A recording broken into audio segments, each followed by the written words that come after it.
Salut à toi, Miroliste.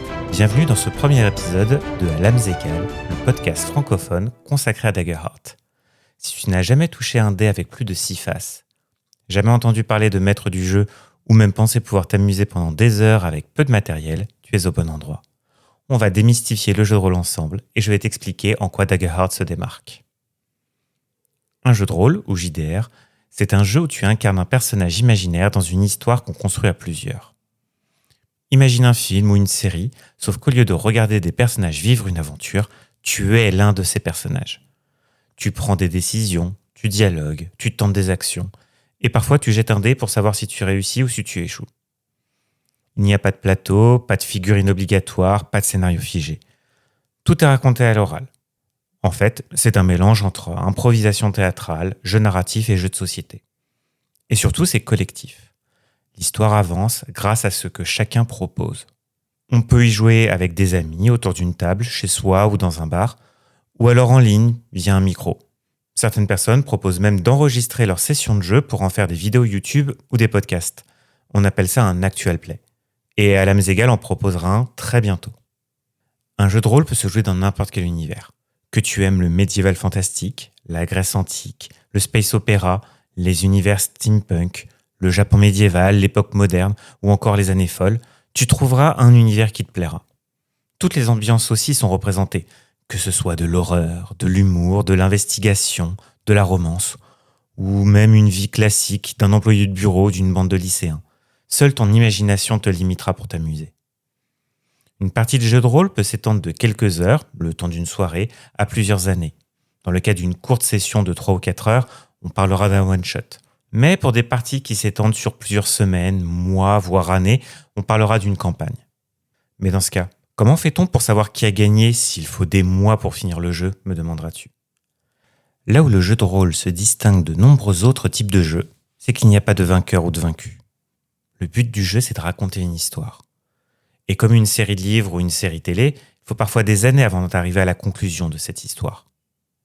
Tu es toujours intéressé ? Très bien. On va maintenant parler des rôles des joueurs autour d'une table. Le plus souvent, on distingue 2 types de participants autour d'une table de JDR. Les joueurs et le maître du jeu. Chaque joueur ou joueuse incarne un personnage joueur, aussi appelé PJ.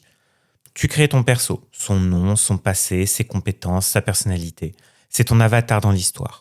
Tu prends les décisions pour lui ou pour elle. Tu dialogues avec les autres. Tu réagis aux événements.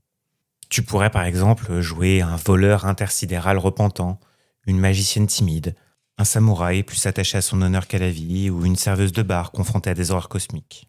C'est toi qui choisis. Au début de la partie, tu crées ton personnage selon les règles du système de jeu que vous avez choisi. Ou bien tu utilises un personnage déjà créé pour te permettre de jouer plus vite. On appelle ça un pré-tiré. Si c'est la première fois que tu fais du jeu de rôle ou que tu découvres un nouveau système, c'est d'ailleurs souvent la meilleure option pour découvrir et savoir si le jeu te plaît. Ensuite, au cours de l'aventure, tu seras responsable des actions et réactions de ton personnage. Imaginons par exemple que tu sois au milieu d'un débat politique acharné entre plusieurs chefs de faction et que tu souhaites y mettre ton grain de sel. En fonction du personnage que tu auras créé, tu pourrais avoir envie de convaincre les autres personnages que ta solution est la meilleure, ou vouloir régler la discussion par un duel à la loyale. Ou encore profiter du fait que tout le monde soit pris par les débats pour faire les bourses des participants. Seule ton imagination sera la limite des actions de ton personnage. Mais attention, car tu n'es pas seul à table.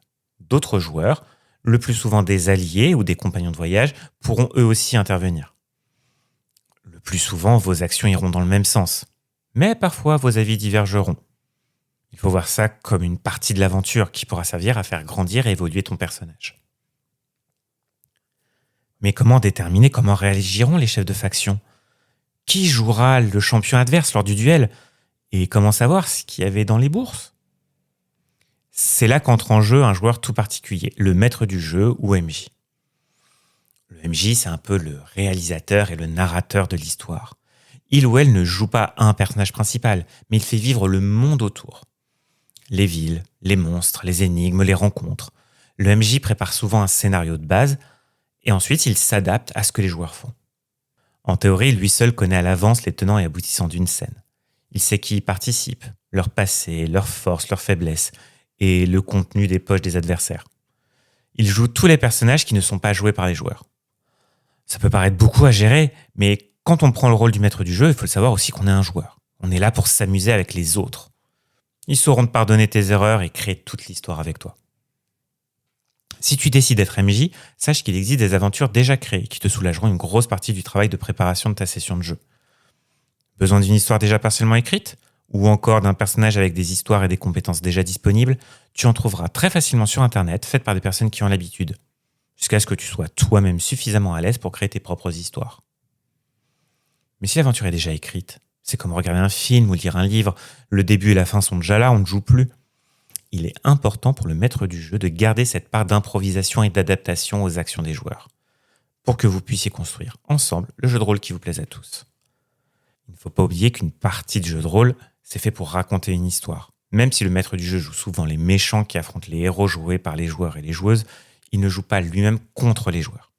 Vous jouez ensemble. Et c'est là que Daggerheart commence à se démarquer des autres systèmes de jeu de rôle. Tout ce que je t'ai dit est vrai pour la plupart des JDR. Les joueurs jouent leurs personnages, décrivent leurs actions en fonction de l'environnement qui est décrit par le MJ. Sauf que dans les règles de Daggerheart, il est explicitement écrit que les joueurs peuvent aussi jouer un rôle dans la description du monde. Si on en revient au débat enflammé entre les différentes factions, dans un autre JDR, le MJ aura décrit la pièce dans laquelle se passe la joute verbale, et il aura décrit les différents chefs de faction. Mais dans Daggerheart, le MJ est encouragé à poser la question à ses joueurs. Qu'y a-t-il de frappant dans cette pièce ? À quoi ressemble le chef de la nation voisine ? Qu'y avait-il dans la bourse décrochée de la ceinture de ce nobliau distrait ?